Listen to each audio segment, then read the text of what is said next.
레옹 베르트에게 이 책을 바칩니다. 이 책을 한 어른에게 바친 데 대해 어린이들에게 용서를 바랍니다. 나에게는 그럴 만한 중요한 이유가 있습니다. 그것은 무엇보다도 그 사람은 이 세상에서 나와 가장 친한 친구이기 때문입니다. 그리고 또 다른 이유가 있습니다. 그는 무엇이든지 알아들을 수 있으며 어린이를 위한 책까지도 이해할 줄 안다는 것입니다. 세 번째 이유는 그는 프랑스에서 살고 있는데 그곳에서 추위와 굶주림에 떨고 있다는 사실입니다. 그는 위로받아야 할 처지에 있는 것입니다. 이 모든 이유로도 충분하지 못하다면 어른이 되기 전 어린 시절의 그에게 이 책을 바치고 싶습니다. 어른들도 모두 한때는 어린이였으니까요. 물론 그것을 기억하는 어른들은 별로 없지만 그래서 바치는 글을 이렇게 고쳤습니다. 어린 시절의 레옹 베르트에게 이 책을 바칩니다. 안녕하세요. 서연 책들 안의 서연입니다. 오늘 소개해드리는 작품은 생텍쥐페리가 1943년에 발표한 어린 왕자인데요. 어린 날에 맑게 빛나는 영혼을 지녔던 지구 위의 모든 사람들과 어린이들을 사랑했던 생텍쥐페리의 따스한 마음이 담겨 있습니다. 이 세상에서 가장 아름답고 감동적인 동화 어린 왕자를 만나보실까요?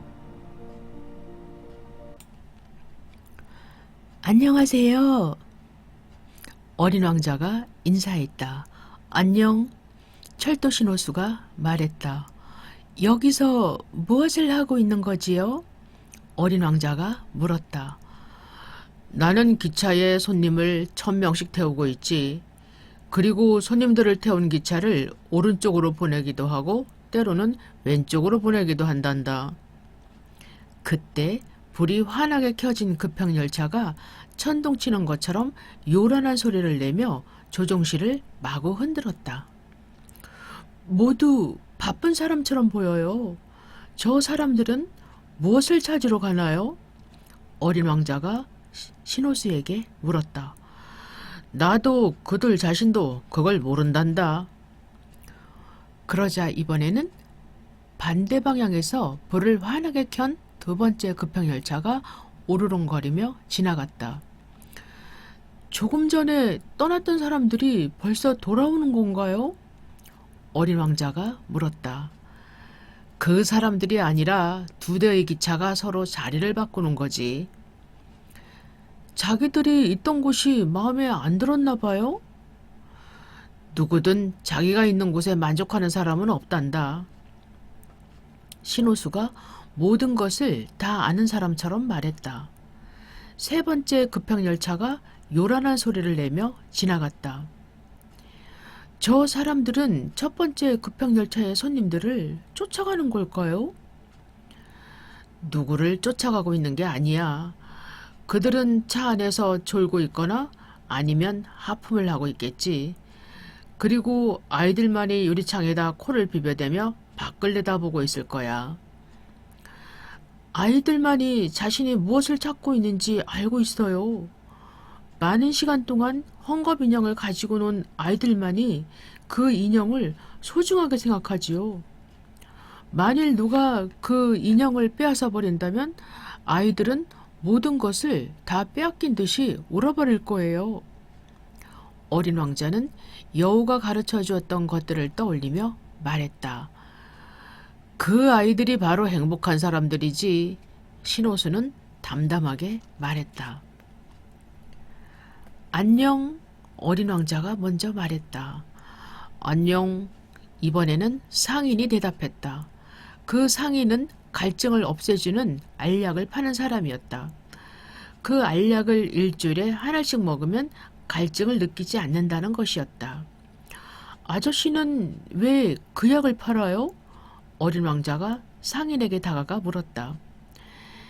시간을 절약할 수 있기 때문이란다.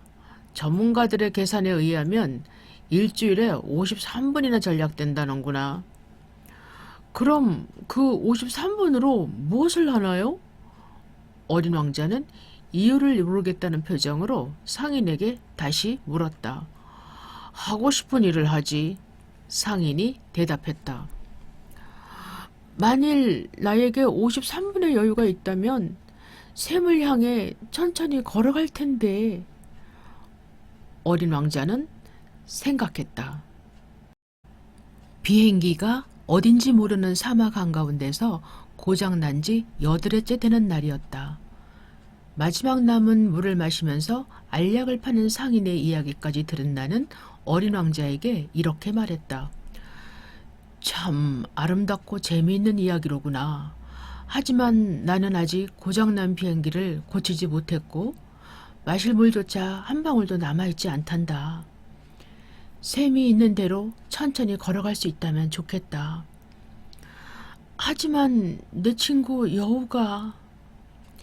얘야, 지금은 여우 이야기나 하고 있을 때가 아닌 것 같다. 왜? 물이 떨어졌거든. 우린 목이 말라 죽게 될 거야.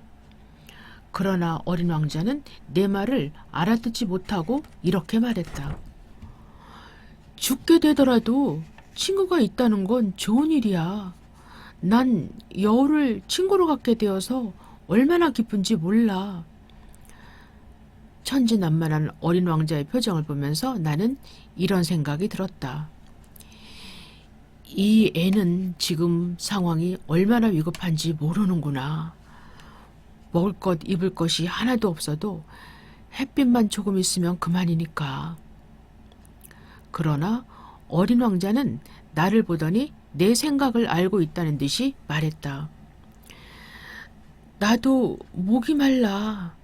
그러니까 우리 샘을 찾으러 가. 나는 그만 맥이 탁 풀렸다. 이 끝없는 사막 한가운데에서 샘을 찾아 나선다는 것은 정말 바보 같은 짓이었다. 그래도 우리는 걷기 시작했다. 몇 시간 동안 아무 말도 하지 않고 걷고 또 걸었다. 어느새 해가 지고 별이 반짝거렸다. 나는 너무 목이 말랐다. 얼굴에서는 열이 났고 별들이 꿈결처럼 아득하게 보였다. 어린 왕자가 했던 말을 가물가물 제대로 기억나지 않았다. 너도 목마르니? 내가 물었지만 어린 왕자는 내 물음에는 대답하지 않고 이런 말을 했다. 물은 마음에도 좋을 수 있어. 나는 어린 왕자가 무슨 말을 하는지 알아들을 수가 없었지만 입을 꾹 다물고 가만히 있었다. 지금까지의 경험으로 보아 어린 왕자에게 무엇을 물어본다는 것이 아무 소용없는 일임을 알고 있었기 때문이었다. 험한 길을 걸어온 어린 왕자는 지쳐서 주저앉았다. 나도 그 곁에 조용히 앉았다. 한참 동안 아무 말 않고 앉아있던 어린 왕자가 입을 열었다. 별은 아름다워. 그건 어느 별인가 보이지 않는 꽃 한 송이가 있기 때문이야. 그래, 그렇고 말고. 내가 대답했다.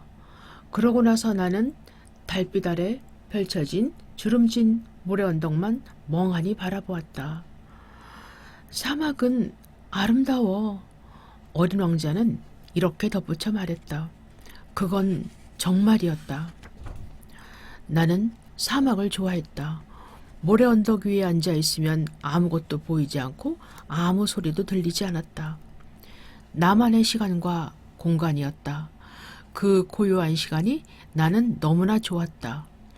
그런데 그 고요함 속에 무엇인가 조용히 빛나고 있었다. 사막이 아름다운 것은 그 어딘가에 샘을 숨기고 있기 때문이야. 어린 왕자가 중얼거렸다. 나는 그제야 이 모래 속에서 신비롭게 빛나는 것이 무엇인가를 이해하게 되었다. 내가 어렸을 때 살던 집은 매우 낡고 오래된 집이었다. 그런데 그 집에는 보물이 묻혀 있다는 이야기가 전해 내려왔다. 물론 보물을 발견한 사람은 아무도 없었고 또 보물을 찾아내려고 하는 사람도 없었다. 그러나 그 묻혀있는 보물 때문에 우리 집은 아름답게 느껴졌다. 그 낡은 집 깊숙한 곳에 찬란한 비밀이 감추어져 있었으니까.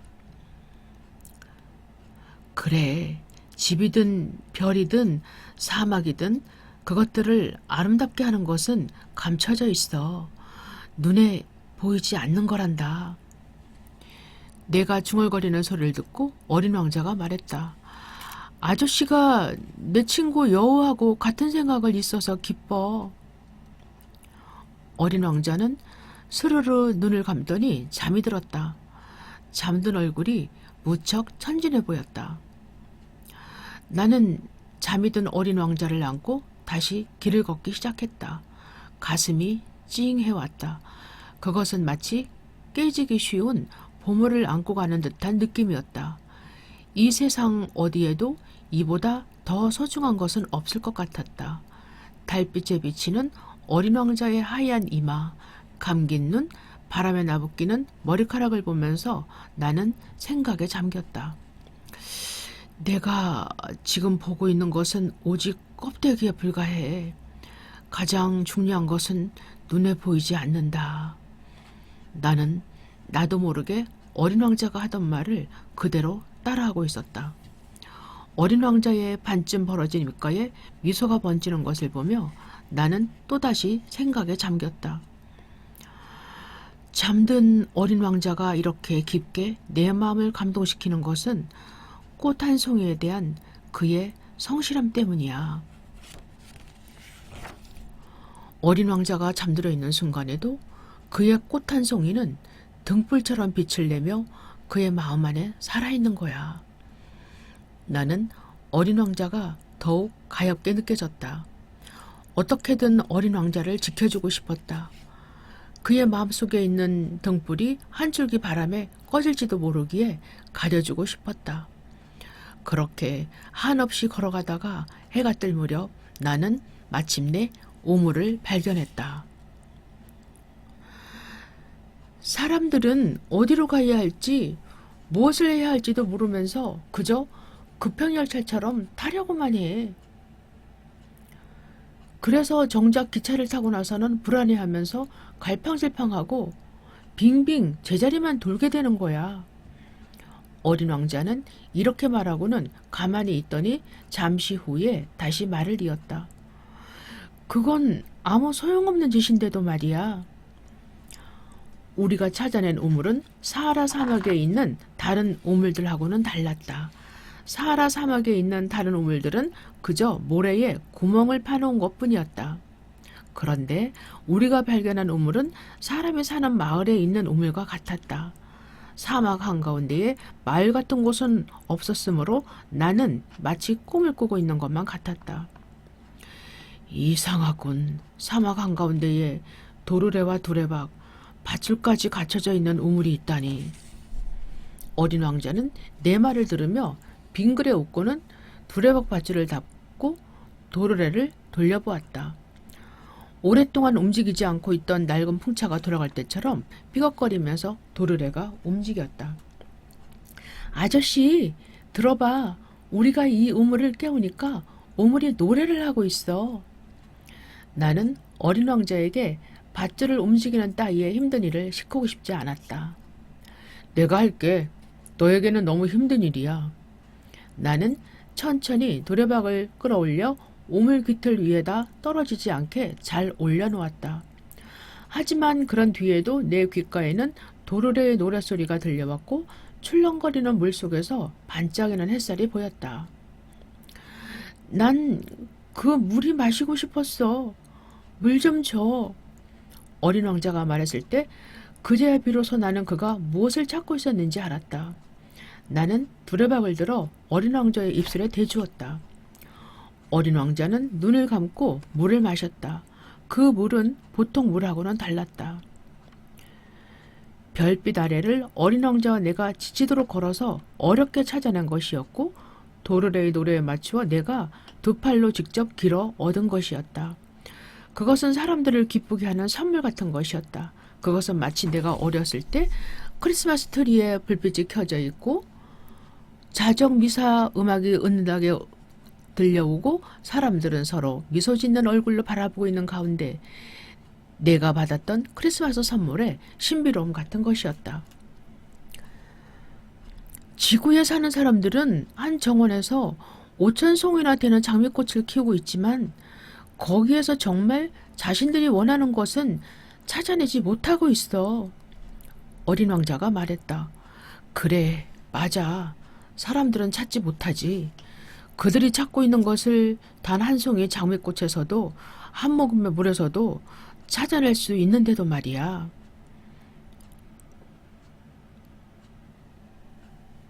나는 조용히 대답했다. 그런 건 눈에는 보이지 않아. 마음으로 찾아야 하는 거지. 어린 왕자가 말했다. 나는 물을 마셨다. 그리고 한숨을 쉬었다.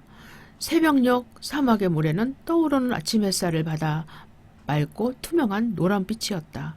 나는 그 모래의 빛깔에서도 작은 행복을 느꼈다. 아저씨, 약속을 지켜줘. 어린 왕자는 살며시 내 옆에 앉으며 상냥하게 말했다. 무슨 약속? 아이, 아저씨는 양에게 굴레를 그려주겠다고 약속했잖아. 나는 내 꽃을 책임져야 해. 그래서 나는 주머니에 넣어두었던 그림들을 꺼냈다. 어린 왕자는 내가 꺼내준 그림들을 보더니 깔깔 웃으며 말했다. 아저씨가 그린 바오바브 나무 말이야. 그건 꼭 양배추 같아. 그래? 어린 왕자의 말에 나는 기분이 좀 상했다. 사실 나는 바오바브 나무 그림을 은근히 자랑스럽게 생각하고 있었다. 여우는 귀가 뿔처럼 생겼어. 그리고 너무 길어. 어린 왕자는 말을 하면서 또 웃었다. 너무 하는구나. 사실 난 지금까지 속이 보이거나 속이 보이지 않는 보아뱀 이외에는 그림을 그려본 적이 없는걸. 나는 어린 왕자가 내 그림을 보고 웃는 것에 약이 올라서 투덜거렸다. 그래도 괜찮아. 어른들은 그림을 알아보지 못해도 아이들은 다 알아볼 수 있으니까. 그래서 나는 다시 연필로 양에게 씌울 굴레를 그렸다. 정성을 다해 그린 그림을 어린 왕자에게 주는 순간 마음속에 무언가가 가득 차오르는 것이 느껴졌다. 나는 도무지 네가 무슨 생각을 하고 있는지 알 수 없구나. 그러나 어린 왕자는 내 말에는 대답을 하지 않고 잠자코 있더니 이렇게 말했다. 내일은 내가 지구에 온 지 1년째 되는 날이야. 그리고 잠시 말을 멈추었다가 다시 말했다. 바로 요 근처에 떨어졌었어. 어린 왕자가 조용히 말했다. 붉어지는 그의 얼굴을 보자 나도 왠지 슬퍼졌다. 그때 문득 어린 왕자에게 물어보고 싶은 질문이 생각났다. 그럼 일주일 전 내가 너를 처음 만났던 날 아침에 네가 사람이 사는 곳에서 수천 마일 떨어진 사막을 혼자 거닐고 있었던 건 우연이 아니었구나. 네가 처음 지구에 도착했던 곳으로 되돌아가는 길이었니? 어린 왕자는 얼굴을 붉혔다. 나는 한참을 망설이다가 다시 물어보았다. 네가 이곳에 온 지 1년이 되었기 때문에 그러는 거니? 어린 왕자는 한 번 더 얼굴을 붉힐 뿐 내가 묻는 말에 대답하지 않았다. 하지만 나는 그의 붉어진 얼굴을 보고 그렇다는 걸 알 수 있었다. 겁이 나는구나. 그러나 어린 왕자는 이렇게 대답했다. 아저씨는 비행기를 고쳐야 하니까 비행기 있는 곳으로 가. 난 여기 있을게. 그리고 내일 저녁에 다시 와. 기다릴게. 그러나 나는 마음이 놓이지 않았다. 어린 왕자가 말했던 여우가 생각났다. 길들여지면 누구나 헤어질 때 울게 되기 때문이다. 우물 옆에는 무너진 낡은 돌담이 있었다. 다음 날 저녁 일을 마치고 어린 왕자가 기다리고 있는 우물에 가보니 허물어진 돌담 위에 어린 왕자가 다리를 늘어뜨리고 걸터 앉아 있는 것이 멀리서도 보였다. 어린 왕자는 누군가와 이야기를 나누고 있었다. 그러니까 생각이 안 난다는 말이야? 절대 여기가 아니라니까. 어린 왕자는 돌담 저편에 있는 누군가와 이야기를 나누는 것 같았다. 오늘이 바로 그날이야. 하지만 날짜는 맞지만 장소는 여기가 아니야. 돌담 저편에서 뭐라고 대답하는 모양이었다. 나는 돌담 반대쪽으로 갔지만 아무것도 보이지 않았고 아무 소리도 들리지 않았다. 그러나 어린 왕자는 다시 말을 건네고 있었다. 모래 위에 내 발자국이 어디서 시작되어 있는지 봐도 거기서 나를 기다리고 있으면 돼. 오늘 밤에 내가 거기로 가 있을 테니까. 나는 담에서 20m쯤 떨어진 곳에서 지켜보고 있었지만 아무것도 보이지 않았다. 잠시 가만히 있던 어린 왕자가 다시 말했다. 너는 좋은 독을 가지고 있겠지? 날 오랫동안 아프지 않게 할 자신 있어? 나는 가슴이 덜컥 내려앉아 그 자리에서 걸음을 멈췄다. 그러나 무슨 말인지는 잘 알아채지 못했다. 그럼 이젠 가봐. 나 내려가고 싶어. 그제야 돌담빛을 내려다본 나는 깜짝 놀랐다. 거기에는 30초 안에 사람을 죽일 수 있는 노란 뱀 한 마리가 어린 왕자를 향해 머리를 세우고 있었다. 나는 권총을 꺼내려고 주머니를 뒤적거리며 뛰기 시작했다. 발소리를 들은 뱀은 스르르 모래 위를 빠르게 지나갔다. 내가 돌담빛에 닿았을 때는 뱀은 벌써 돌틈으로 사라져 버렸다. 나는 하얀 눈같이 창백해진 어린 왕자를 품에 안으며 물었다. 도대체 어떻게 된 거니? 뱀하고 이야기를 하다니? 나는 어린 왕자가 한 번도 푼 적이 없는 금빛 목도리를 풀어주고 물을 먹였다. 나는 어린 왕자에게 아무것도 더 물어볼 수 없었다. 어린 왕자는 힘없이 나를 쳐다보며 양팔로 내 목을 끌어안았다. 그의 가슴이 놀란 작은 새처럼 팔딱팔딱 뛰고 있었다. 아저씨가 고장난 비행기를 고치게 되어서 기뻐. 이제 아저씨는 돌아갈 수 있게 되었지? 그건 어떻게 알았니? 나는 깜짝 놀랐다. 나는 어린 왕자의 말대로 고치지 못할 것 같은 비행기를 다 고쳤고 그래서 어린 왕자에게 그 사실을 알려주려고 서둘러 왔던 것이다. 어린 왕자는 내 물음에는 대답하지 않았다. 나도 오늘 우리 집으로 돌아가. 내가 가는 길은 훨씬 멀고 더 힘들 거야. 어린 왕자가 쓸쓸한 목소리로 말했다. 나는 곧 어린 왕자에게 무슨 일이 생겼다는 것을 깨달았고 어떻게 위로해주고 싶었다. 그래서 어린 왕자를 아기처럼 꼭 껴안았다. 그러나 어린 왕자는 내가 붙잡을 새도 없이 끝없는 구멍으로 빠져들어가는 것만 같았다. 어린 왕자는 아득히 먼 하늘을 바라보았다. 나한테는 아저씨가 준 양이 있어. 양을 넣어두는 상자랑 골레도 있고. 어린 왕자의 쓸쓸한 웃음 속에 눈물이 어리는 것 같았다. 나는 가만히 기다리고 있었다. 어린 왕자의 몸이 조금씩 따뜻해지는 게 느껴졌다. 그래, 얼마나 무서웠니? 당연히 무서웠을 테지만 어린 왕자는 상냥하게 웃으며 대답했다. 오늘 밤이 더 무서울 거야. 그때 나는 무시무시한 일이 일어날 것 같아 등골이 싸늘해졌다. 그리고 다시는 어린 왕자의 환한 웃음소리를 듣지 못하게 되리라는 사실을 깨달았다. 지금까지 나에게 어린 왕자의 웃음소리는 사막을 흐르는 샘과 같은 것이었다. 네 웃음소리를 더 듣고 싶구나. 내 마음과는 달리 어린 왕자는 이렇게 말했다. 오늘 밤이면 1년이 돼. 오늘 밤의 내 별은 작년에 내가 내렸던 바로 그 자리 위로 돌아올 거야. 나는 어린 왕자와 헤어지는 게 싫어서 이렇게 물었다. 너 지금 꿈 이야기를 하는 거지? 별이니 꽃이니 뱀이니 하는 이야기는 있지도 않은 거지? 그렇지? 어린 왕자는 내 물음에 대답하지 않았다. 중요한 건 눈에 보이지 않아. 그렇지.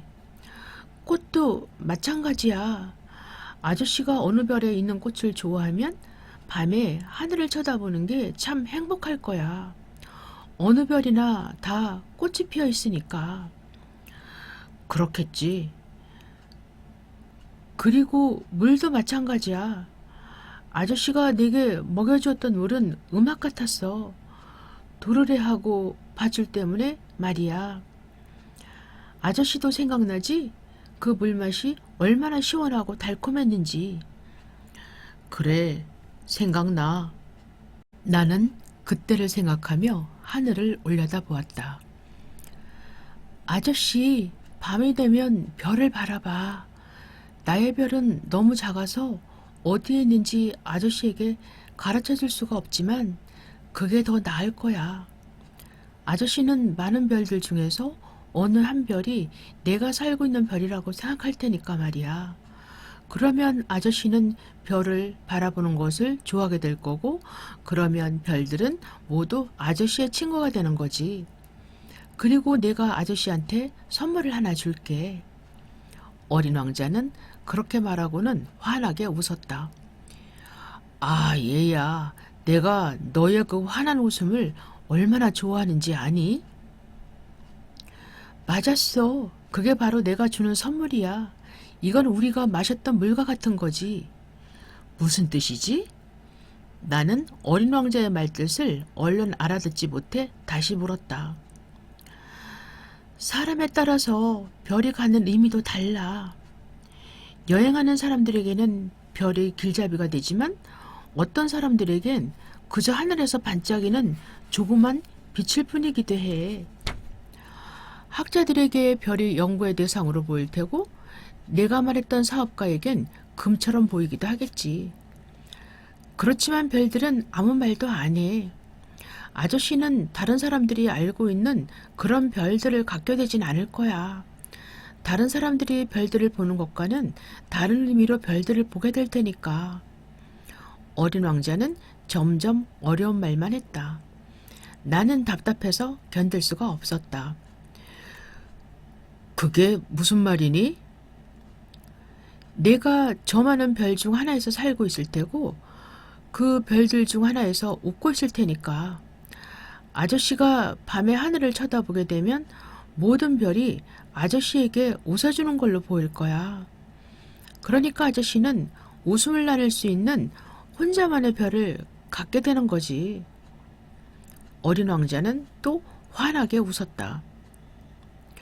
그리고 견딜 수 없는 슬픔도 시간이 가면 다 잊게 마련이야.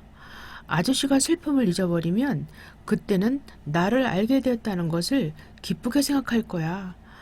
아저씨는 언제까지나 내 친구로 남아있을 테니까. 그러면 나와 함께 웃고 싶어서 괜히 창문을 열기도 하겠지. 어린 왕자도 무척 아쉬워하고 있었다. 헤어진다는 것은 누구에게나 그다지 즐거운 일이 아니니까. 아저씨가 하늘을 보며 웃으면 아저씨 친구들은 이상하게 생각할 거야. 그러면 아저씨는 이렇게 말하겠지. 별들을 보면 난 항상 웃음이 나와. 라고 말이야. 아마 친구들은 아저씨가 미친 줄 알 거야. 그렇게 되면 난 아저씨에게 아주 못할 짓을 하게 되는 셈이네. 어린 왕자는 다시 웃었다. 네가 아저씨한테 별 대신 웃을 줄 아는 조그만 방울들을 잔뜩 준 거니까 말이야. 그리고 어린 왕자는 또 한 번 웃더니 금방 얼굴이 굳어졌다. 그리고는 침울하게 말을 이었다. 아저씨, 오늘 밤엔 내게 오지 마. 난 네 곁을 떠나지 않아. 나는 정말 어린 왕자 곁을 떠날 수 없었다. 나는 조금 아픈 것처럼 보일 거야. 아니 어쩌면 죽은 것처럼 보일지도 몰라. 그걸 보러 오지 말란 말이야. 올 필요 없어. 다시 말하지만 난 네 곁을 떠나지 않을 거야. 그러자 어린 왕자는 걱정되는 표정으로 말했다. 이런 말을 하는 것은 뱀 때문이야. 아저씨가 뱀한테 물리면 어떻게 해? 뱀은 무척 사나워. 괜한 심통을 부려서 사람을 물기도 하거든. 하지만 어떤 위협도 나의 결심을 꺾을 수는 없었다. 어쨌든 난 네 곁을 떠나지 않을 거야. 무슨 생각이 들었는지 잠시 후 어린 왕자는 조금 안심이 되는 표정으로 말했다. 하긴 뱀은 두 번째 물 때는 독이 없다고 했어. 그날 밤 어린 왕자가 떠나는 것을 나는 알지 못했다. 어린 왕자가 소리도 없이 살그머니 빠져나간 것이었다. 내가 뒤쫓아갔을 때 어린 왕자는 빠른 걸음으로 걸어가고 있었다. 어린 왕자는 나를 보자 반가워하며 말했다. 아, 아저씨 왔어? 어린 왕자는 여전히 그림스러운 눈빛으로 내 손을 꼭 잡았다. 오지 않는 것이 좋았을걸. 아저씨 마음이 아플 텐데. 아저씨 눈에 난 죽는 것처럼 보이겠지만 사실은 그게 아니야. 나는 어린 왕자가 하는 말을 조용히 듣고 있었다. 내 별은 여기서 너무 멀어. 내 몸을 가지고 갈 수는 없어. 몸은 너무 무겁거든.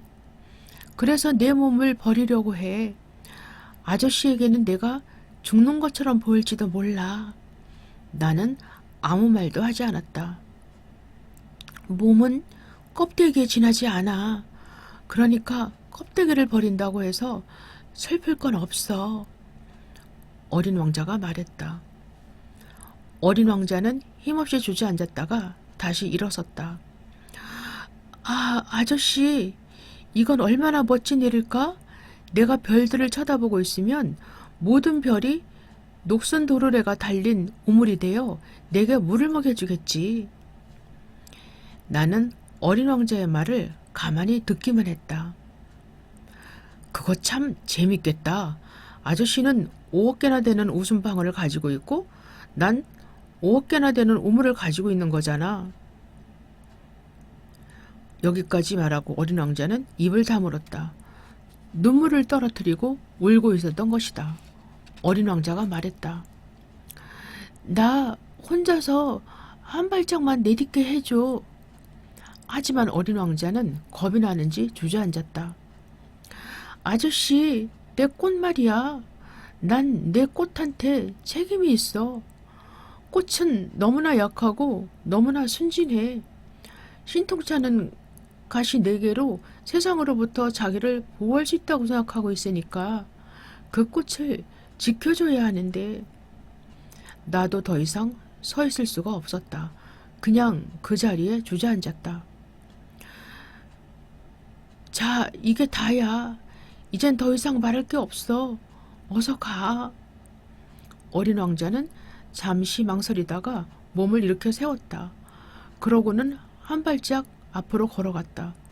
하지만 나는 그 자리에서 꼼짝할 수가 없었다. 그때 어린 왕자의 발목에서 한 줄기 노란빛이 반짝 빛났다.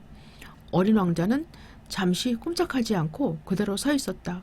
소리를 지르지도 않았다. 그리고는 한 그루 나무가 쓰러지듯 어린 왕자는 조용히 쓰러졌다. 모래 때문에 소리조차 들리지 않았다.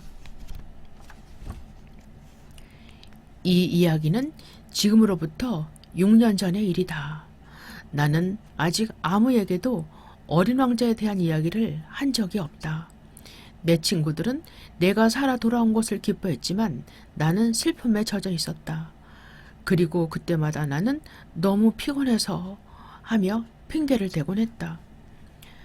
지금도 그 슬픔이 다 가시진 않았지만 어린 왕자가 자기 별로 돌아갔다는 것을 나는 알고 있다. 그 다음날 날이 밝았을 때 어디에서도 어린 왕자의 몸이 발견되지 않았으니까. 그런 이유 때문에 나는 밤이면 별들의 소리에 귀를 기울이는 걸 좋아한다. 그것은 5억 개의 웃음방울에서 울려 퍼지는 소리이다. 그런데 정말 큰일이다. 내가 어린 왕자의 부탁을 받았고 양에게 시올 굴레를 그려주었을 때 거기에 가죽끈을 달아주는 것을 깜빡 잊은 것이다. 그러니 어린 왕자는 양에게 굴레를 영 씌우지 못했을 것이다. 그래서 나는 지금도 종종 이런 생각을 한다. 어린 왕자의 별에서는 무슨 일이 벌어졌을지, 양의 꽃을 먹어버렸는지도 모르지. 그러다 또 이런 생각도 한다. 별일 없겠지. 어린 왕자가 밤마다 꽃에게 유리덮개를 씌우고 양을 지킬 테니까. 어린 왕자를 생각하면 나는 아주 행복해진다. 하늘의 별을 쳐다보면 별들은 모두 나를 보며 조용히 웃고 있다. 그런데 가끔 이런 생각이 들기도 한다. 사람이란 어쩌다 한 번쯤은 잊어버릴 수도 있지. 어느 날 저녁 어린 왕자가 유리덮개 씌우는 것을 깜빡 잊었다면, 그래서 양이 밤에 소리 없이 나가기라도 했다면 모든 게 끝나버리고 말 텐데. 그러면 방울들은 모두 눈물로 변할 것이다. 어린이 여러분, 하늘을 보세요. 그리고 양이 장미꽃을 먹었는지 안 먹었는지 한번 생각해 보세요. 생각하기에 따라 그 일이 세상의 모든 것을 얼마나 달라지게 하는지 느껴지게 될 것입니다. 하지만 어른들은 그것이 얼마나 중대한 일인지 이해하지 못할 것입니다. 나에게는 옆에 있는 그림이 세상에서 가장 아름답고 쓸쓸한 풍경이랍니다. 앞장에서 나온 것과 똑같은 풍경이지만 여러분에게 확실히 보여주려고 다시 한번 그린 것이지요. 어린 왕자가 지구에 나타났다가 사라져버린 곳이 바로 이곳입니다. 이 풍경을 잘 보아두세요. 여러분이 아프리카 사막을 여행하게 되면 그곳을 확실히 알 수 있도록 말입니다. 그리고 그곳을 지나가게 되면 너무 빨리 지나가지 말고 별 아래에서 조금만 기다리세요. 그러면 무엇을 물어보아도 대답하지 않는 어떤 아이가 금빛 머리를 나부끼며 여러분 앞에 다가와 환하게 웃을 것입니다. 여러분은 그 애가 누군지 금방 알아볼 수 있겠지요? 그 다음에는 저에게 친절을 베풀어 주세요. 이렇게 슬퍼하는 저를 모른 채 하지 말고 저에게 어린 왕자가 돌아왔다고 이내 편지 좀 보내주세요.